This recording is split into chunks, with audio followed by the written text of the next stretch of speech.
Olá pessoal, tudo bem? Aqui é o Rafael.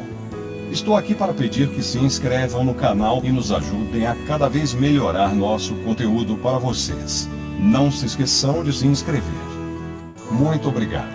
E um time especial para vocês. Segue o vídeo. Fui.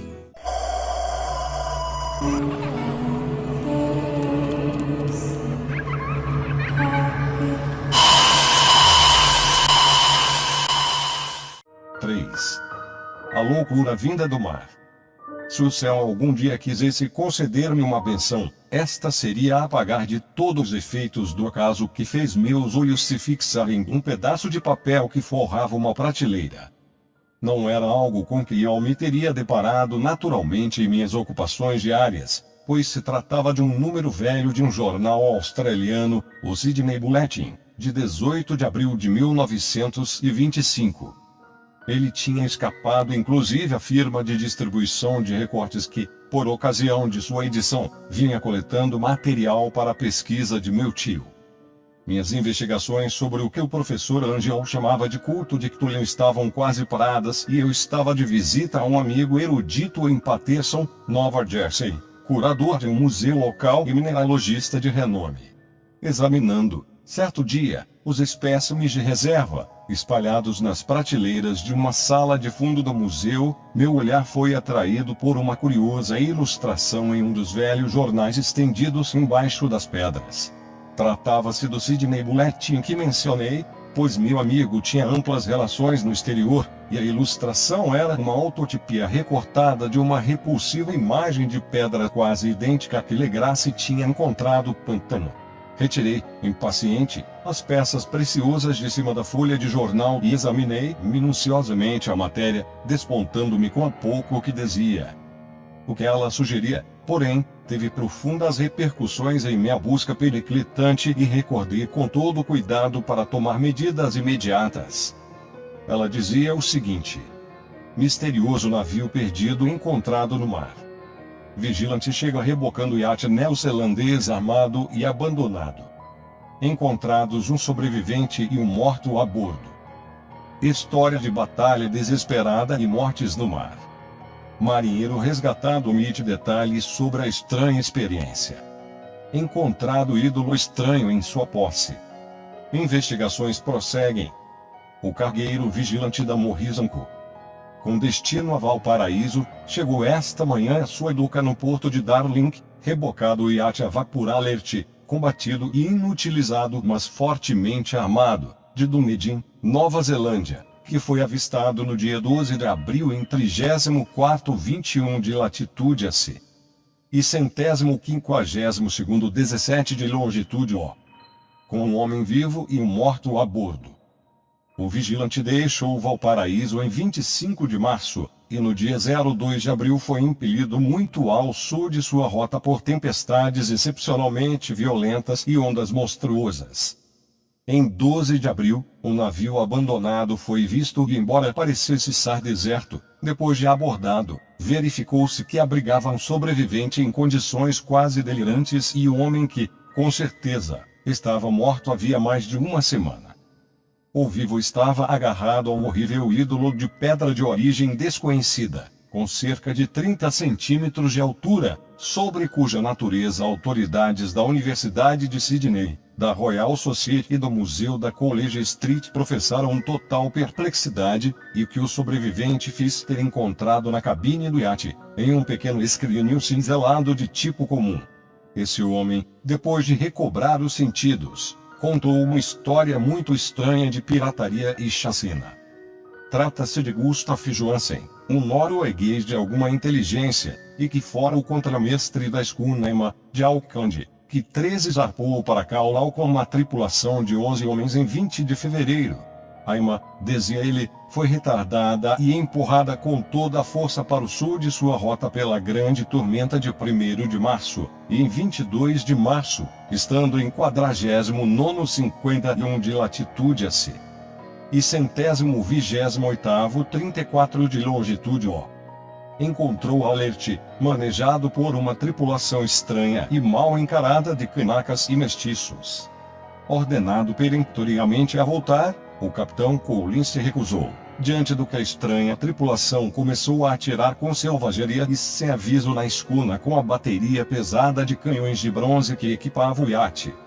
Os homens da Ema travaram luta contra o sobrevivente, e embora a escuna começasse a afundar com os tiros recebidos abaixo da linha d'água, eles conseguiram emparelhar o barco com o inimigo e abordá-lo, enfrentando a tripulação selvagem no convés do iate, e sendo forçados a matar todos, cujo número era um pouco superior, devido ao modo particularmente abominável e desesperado, ainda que canhestro, com que eles lutavam.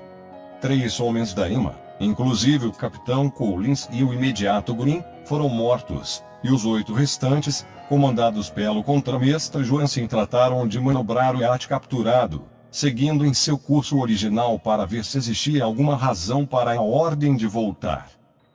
No dia seguinte, ao que parece, eles desembarcaram em uma pequena ilha, embora não soubesse da existência de nenhuma ilha naquela parte do oceano, e 6 dos homens morreram, de alguma forma, em terra, embora Johansen seja curiosamente reticente sobre essa parte de sua história e fale apenas de eles terem caído em uma fenda da rocha. Mais tarde, ao que parece, ele e um companheiro subiram a bordo do iate e tentaram manobrá-lo, mas foram fustigados pela tempestade de 2 de abril. Daquele momento até seu resgate no dia 12, o homem pouco se recorda, e nem mesmo se lembra de quando William Briden, seu companheiro, morreu. Não há evidências visíveis da causa da morte de Briden, e é provável que se tenha dado a perturbação mental ou a desproteção. Informações telegráficas de Dunedin relatam que o Alert era bem conhecido ali como um barco mercante na ilha, e possuía uma péssima reputação em todo o cais. Pertencia a um estranho grupo de mestiços cujas reuniões frequentes e incursões noturnas aos bosques atraíam grande curiosidade, e tinha zarpado com grande pressa pouco depois da tempestade e dos tremores de terra de 1º de março. Nosso correspondente de Auckland confere uma excelente reputação a Ema e a sua tripulação, e Johansen é descrito como um homem sóbrio e valoroso.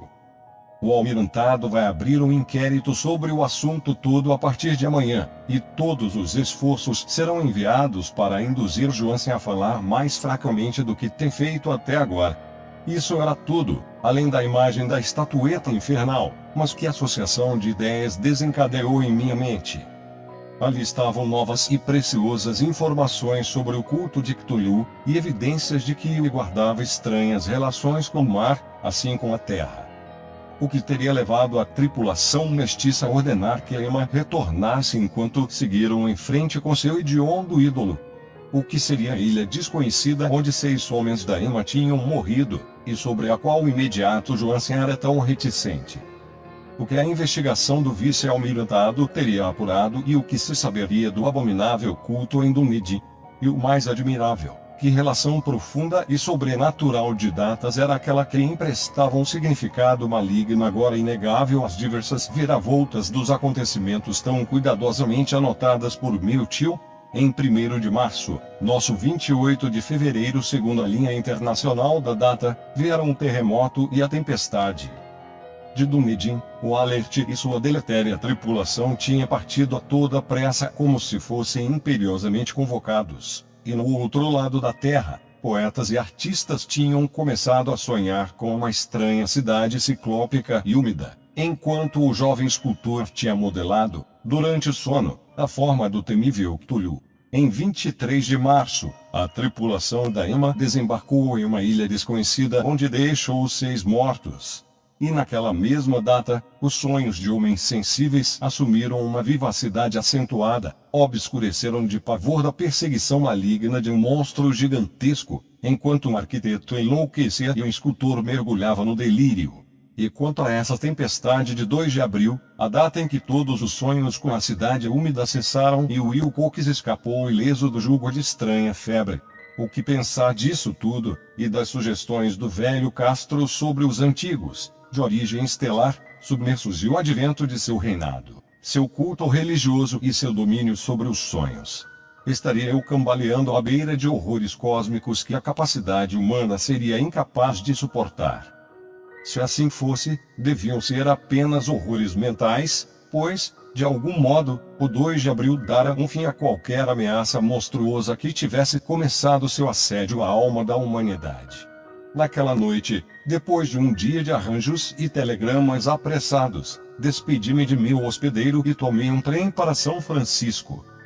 Em menos de um mês, eu estava em Dunedin, onde descobri, porém, que pouco se sabia dos estranhos membros do culto que tinham perambulado pelas velhas tavernas do cais.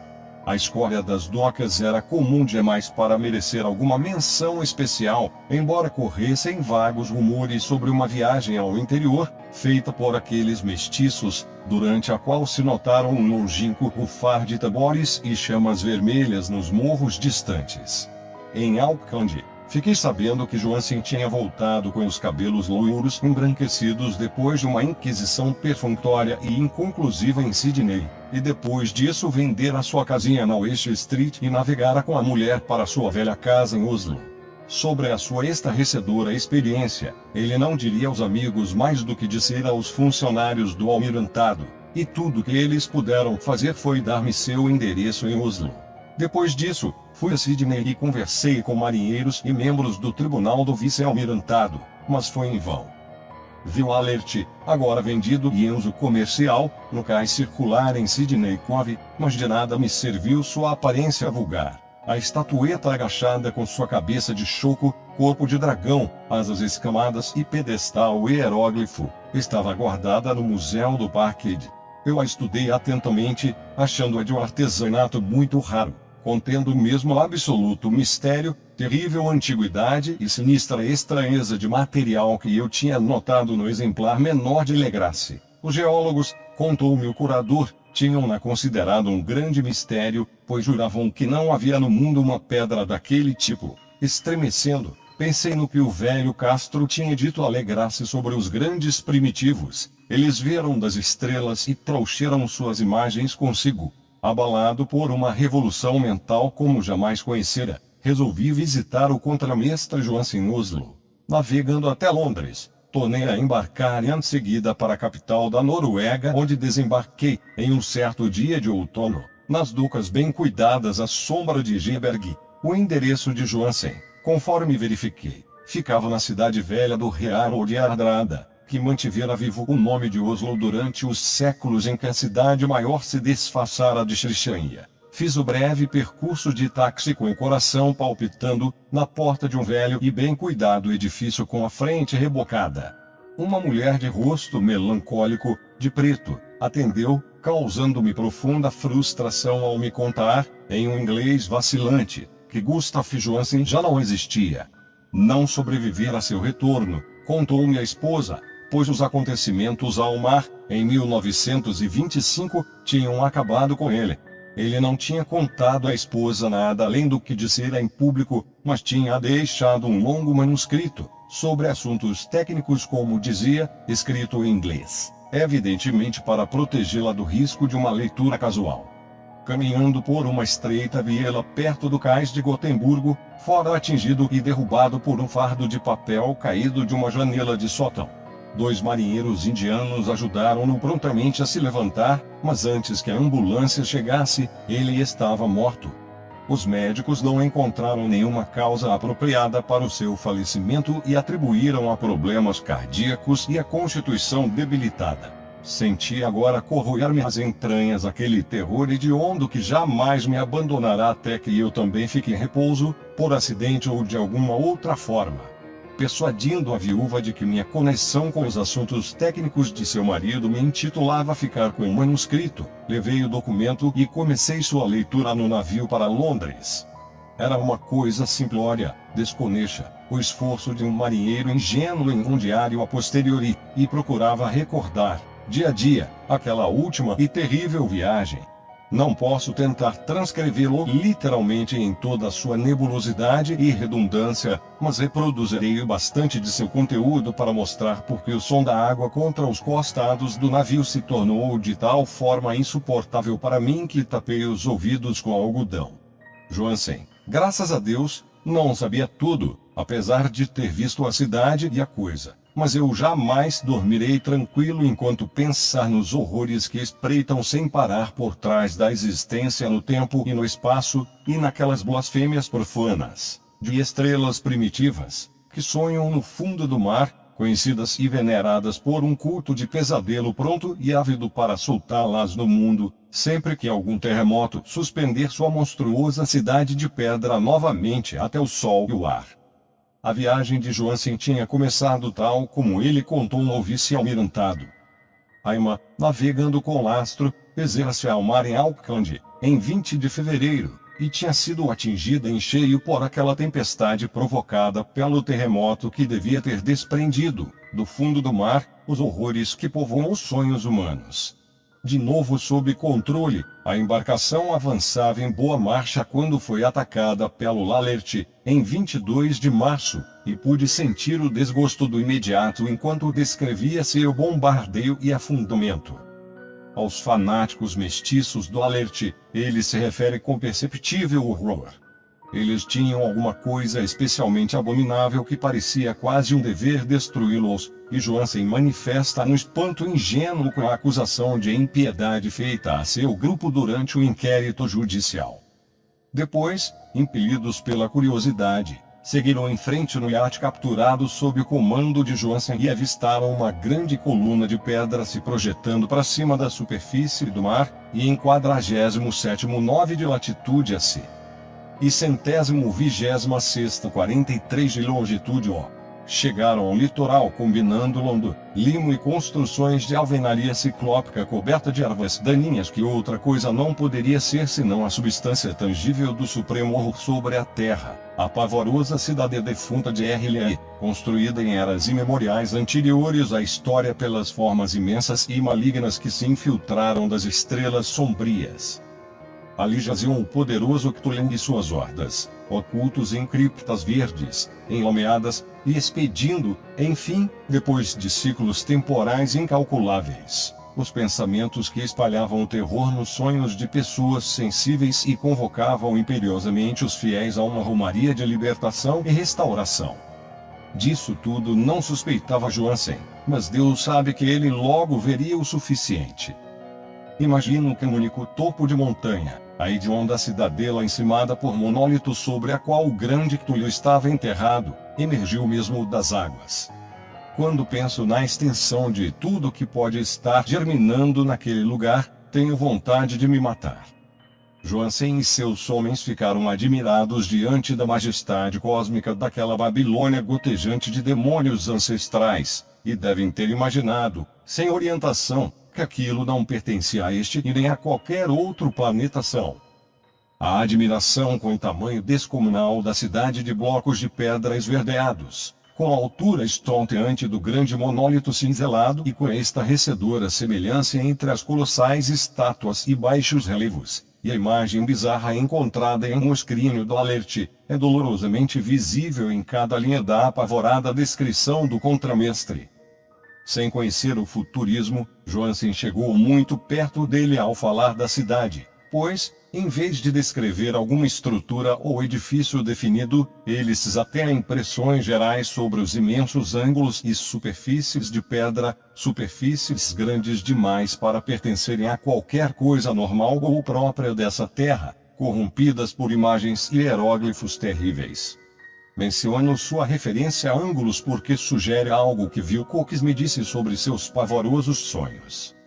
Ele disse que a geometria do lugar que via em sonhos era normal, não euclidiana, sugerindo locais e dimensões repulsivos, diferentes dos nossos. Agora, um marinheiro iletrado sentia a mesma coisa observando a terrível realidade. Johansen e seus homens desembarcaram em um banco de lama inclinado daquela monstruosa acrópole, e escalaram aos escorregões titânicos blocos enlumeados que não poderiam ser a escada de nenhum mortal. O próprio sol no firmamento parecia distorcido visto através dos miasmas polarizantes que exalavam daquela perversão encharcada, e um misto de ameaça e expectativa, às escondidas, daqueles ângulos loucamente enganosos de rocha entalhada, onde se revelava côncavo a um segundo olhar do que se mostrara convexo a um primeiro. Algo muito parecido com pavor tomara conta de todos os exploradores antes mesmo de avistarem qualquer coisa mais definida do que rocha, limo e mato. Cada um deles teria fugido não fosse por medo da zombaria dos outros, e foi sem muito entusiasmo que eles procuraram, em vão, como se provou, alguma lembrança que pudessem carregar. Foi Rodrigues, o português, quem escalou a base do monólito e gritou, informando o que tinha encontrado. Os outros seguiram e olharam, cheios de curiosidade, a imensa porta entalhada com o já familiar baixo relevo em forma de dragão com cabeça de lula. Parecia, segundo Johansen, uma grande porta de celeiro, e todos sentiram que era uma porta devido à verga, umbral e batentes ornamentados que a cercavam, embora não conseguissem ter claro se era horizontal como um alçapão ou inclinada como a porta externa de um porão. Como Wilcox teria dito, a geometria do lugar era toda errada. Não se podia ter certeza se o mar e o chão eram horizontais e, por isso, a posição relativa de tudo o mais parecia realmente variável. Briden tentou forçar a porta em vários pontos, sem resultado. Depois Donovan tateou sua borda deliberadamente, pressionando um ponto de cada vez. Ele subiu pela grotesca moldura de pedra, isso é, se podia chamar aquilo de subir já que não era mesmo horizontal, e os homens se perguntavam como alguma porta no universo podia ser tão imensa. Então, lenta e suavemente, o imenso painel começou a ceder para dentro na parte superior, e eles puderam notar que ele era articulado. Donovan escorregou, ou algo assim, para baixo ou ao longo do batente, juntando-se aos companheiros, e todos ficaram observando o estranho recuo daquele portal com os entalhes monstruosos. Naquela ilusão de distorção prismática, ele se movia de forma normal, em diagonal, parecendo contrariar todas as regras da matéria e da perspectiva. A abertura era negra, de uma escuridão quase material. Aquelas trevas eram, na verdade, uma qualidade positiva, pois escureciam as partes das paredes internas que deveriam ter sido reveladas, e de fato exalava para fora como fumaça de sua prisão multimilenar, obscurecendo aos olhos a vista do sol, ao escoar para o céu inchado e convexo em um adejar de asas membranosas.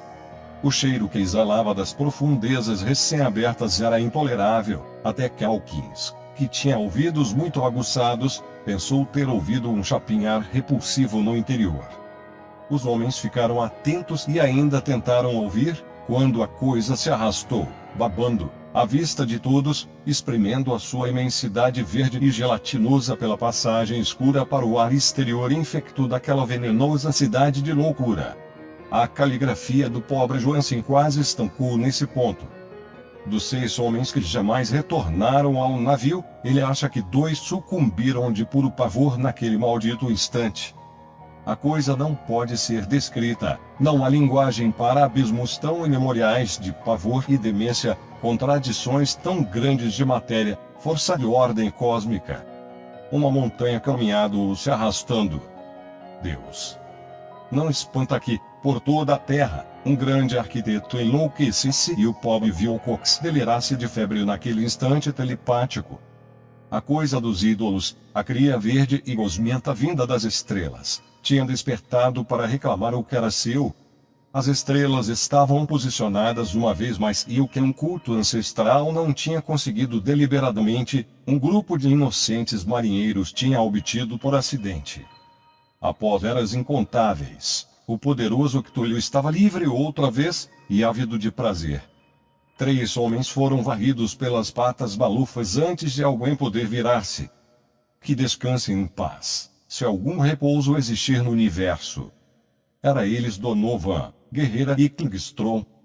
Parker escorregou enquanto os outros 3 mergulhavam freneticamente em paisagens intermináveis de rocha incrustada de verde para o barco, e Johansen jura que ele foi engolido por um ângulo de parede que não deveria estar ali, um ângulo que era agudo mas se comportava como se fosse obtuso. Assim, só Briden e Johansen conseguiram alcançar o barco e remaram desesperados para o Alert enquanto a monstruosidade montanhosa se deixava cair pesadamente sobre as rochas escorregadias, até parar, hesitante, à beira do mar. O vapor do navio não estava totalmente extinto, apesar da ida de todos os braços para a praia. Alguns minutos de correria febril de um lado para outro entre a roda do leme e as máquinas foi o que bastou para colocar o alerte em movimento. Devagar, em meio aos horrores distorcidos daquela paisagem indescritível, ele começou a agitar as águas letais, enquanto sobre a estrutura de pedra daquela praia espectral que não era da terra, a coisa titânica das estrelas babava e resmungava como Polifemo maldizendo o navio em fuga de Ulisses. Em seguida, mais audacioso do que os célebres ciclopes, o poderoso Cthulhu deslizou viscosamente para a água e saiu em perseguição do navio com braçadas de uma potência cósmica e tão imensas que chegavam a formar ondas na superfície do mar. Bride olhou para trás e enlouqueceu, rindo histericamente, e assim seguiu rindo, com intervalos, até que a morte o encontrou, certa noite, na cabine, enquanto Johansen perambulava delirante pelo navio, mas Johansen ainda não tinha desistido. Sabendo que a coisa certamente alcançaria o alerte antes que o navio navegasse a pleno vapor, resolveu fazer uma tentativa desesperada e ajustando a máquina para plena velocidade, correu como um raio para o convés e inverteu o leme. Formou-se um portentoso turbilhão de espuma no abominável oceano, e enquanto a pressão do vapor ia aumentando, o bravo norueguês dirigia a proa da embarcação para o caçador gelatinoso que se erguia acima da espuma imunda com a proa de um galeão infernal. A pavorosa cabeça de Lula com tentáculos retorcidos já estava quase alcançando o gurupés do robusto iate, mas implacável, Johansen avançava. Houve um ruído de bexiga estourando, uma sujeira gosmenta de peixe Lula rasgado, um fedor como se um milhar de sepulturas fossem abertas e um som que o cronista não conseguiu pôr no papel. Por um instante, o navio ficou coberto por uma nuvem verde, acre e cegante, e depois restou apenas um fervilhar venenoso a ré, onde, Deus. A massa plástica dispersa daquela inominável criatura celeste ia vagamente recompondo a sua odiosa forma original, enquanto se alargava a distância que a separava, a cada segundo, do alerte que ganhava ímpeto com a pressão crescente do vapor. Isso foi tudo. Em seguida, Johansen apenas meditou sobre o ídolo na cabine e cuidou da comida para si e para o maníaco risonho ao seu lado. Ele não tentou navegar depois da primeira e corajosa fuga, pois o contra-ataque tinha extraído algo de sua energia. Depois veio a tormenta de 2 de abril e sua consciência se anuviou. Há uma sensação de vertigem espectral por abismos líquidos do infinito, de corridas alucinadas por universos instáveis montados em uma cauda de cometa, e de saltos histéricos do poço à lua e da lua novamente ao poço, tudo animado por um coro castinante dos corrompidos, hilários deuses antigos e dos zombeteiros duendes verdes com asas de morcego do Tártaro. Fora daquele sonho, veio a salvação, o vigilante, o tribunal do vice-almirantado, as ruas de Dunedin e a longa viagem de volta para a velha casa à sombra de Geberg. Ele não poderia contar, eles o achariam louco. Escreveria tudo o que sabia antes da morte chegar, mas sua esposa não devia suspeitar. A morte seria uma bênção se ao menos pudesse apagar as lembranças. Esse foi o documento que li e coloquei agora na caixa de estanho ao lado do baixo relevo e dos papéis do professor Ângelo. Com isto deve seguir esse meu registro, esse teste de minha própria atitude mental, em que se reconstituiu aquele que eu espero que jamais se reconstitua de novo. Considerei tudo do que o universo dispõe para conter o horror, e mesmo os céus de primavera e as flores de verão serão, para sempre, veneno para mim. Mas não creio que minha vida dure muito. Assim como meu tio se foi, como o pobre Johansen se foi, eu irei. Sei demais, e o culto ainda vive. Cthulhu ainda vive, também, imagino, naquele abismo de pedra que o abrigou desde que o sol era jovem. Sua maldita cidade está novamente submersa, pois o vigilante navegou até o local depois da tormenta de abril. Mas seus agentes em terra ainda o cabriolam e matam em torno de monólitos coroado por ídolos em locais desertos. Ele dever ter sido apanhado pelo afundamento enquanto estava dentro de seu abismo negro, senão o mundo estaria agora gritando de pavor e loucura. Quem conhecerá o fim? Aquilo que emergiu pode afundar, e o que afundou pode emergir. A repugnância espera e sonha nas profundezas, e a podridão se espalha sobre as precariedades dos homens. Chegará o momento, mas não devo e não posso pensar. Deixe-me rezar para que, se não sobreviver a este manuscrito, meus executores testamentários coloquem a cautela à frente da audácia e cuidem que ele não chegue a outros olhos. Bem pessoal, esse foi o conto O Chamado de Cthulhu, de H.P. Lovecraft, nosso primeiro especial. Espero que tenham gostado.